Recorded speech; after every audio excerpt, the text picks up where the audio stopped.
But what about once it does? What do you do when it happens? Matthew 14, famous passage. The disciples are in a boat.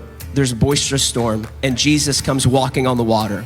And all of a sudden, Peter sees him out there. And I've read this passage so many times. I'm a pastor's kid. You have to understand this. So I come by this honestly. I didn't choose this life chose me, okay?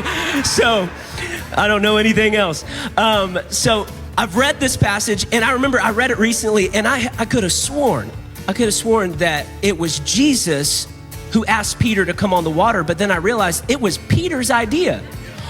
Peter walking on the water was Peter's idea. It wasn't Jesus. Jesus simply said, come. So in a sense, it was Peter's prayer request to walk on the water, and all Jesus did was say, I'll make it happen. And notice this, Peter had his eyes completely on Jesus when he was making the request, and took his eyes off Jesus once Jesus granted the request. And I think that's where we get off. We're really good at looking to Jesus while we're asking for the provision. We're really good at looking to Jesus when we're asking for the relationship. We're really good at looking to Jesus when we're praying for the ministry to take off. But what about once it does? What do you do when it happens? You gotta stay focused on the one who started it all.